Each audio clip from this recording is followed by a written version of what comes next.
राष्ट्रवादी विरुद्ध राष्ट्रवादी किंवा ही लढाई कशी असू शकते? गद्दारी विरुद्ध स्वाभिमानाची लढाई आहे. रितसर राजीनामा देऊन जर त्या ठिकाणी अजितदादांबरोबर गेले असते, पण त्यांनी फक्त आणि फक्त सत्तेच्या लाचारीसाठी हा पक्ष बदलला.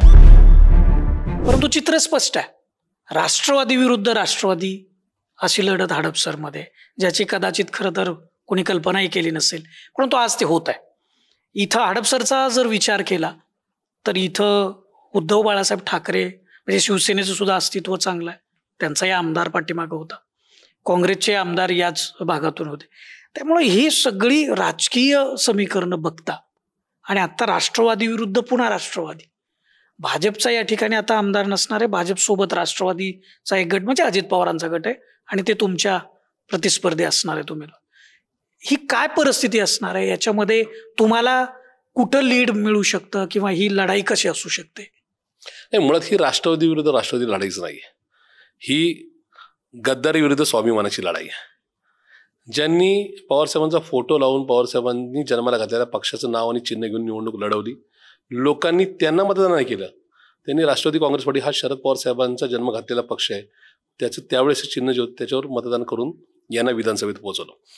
यांना जर श्री अजितदादा पवारांबरोबर जायचं होतं किंवा सत्तेच्या मागत जर जायचं होतं तर यांनी राजीनामा दे सरळ रितसर राजीनामा देऊन जर त्या ठिकाणी अजितदादांबरोबर गेले असते तर एक वेळेस मी समजू शकलो असतो, किंवा अगदी सार्वजनिक बैठका घेतल्या असं लोकांमध्ये की बाबा मला काय निर्णय घ्यायचा आहे आणि लोकांच्या सांगण्यावरती तिकडे गेले असते तर मी समजू शकलो असतो.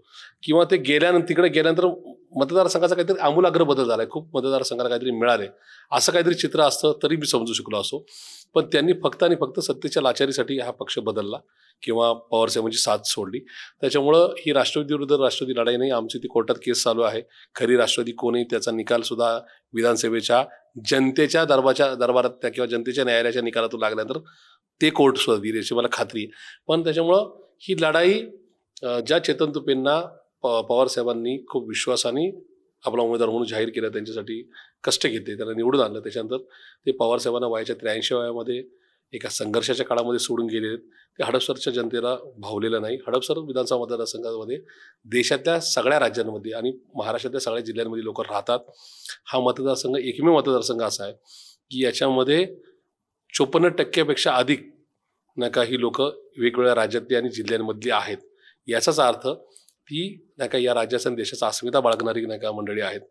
त्यांना ज्यांनी आपल्याला कष्टाच्या काळात, आपल्या संघर्षाच्या काळात, आपल्या संकटाच्या काळात ज्यांनी आपल्याला साथ दिली, त्यांची साथ सोडणाऱ्यांच्या संदर्भामध्ये घृणा निर्माण असते किंवा त्यांना अशी माणसं आवडत नाहीत.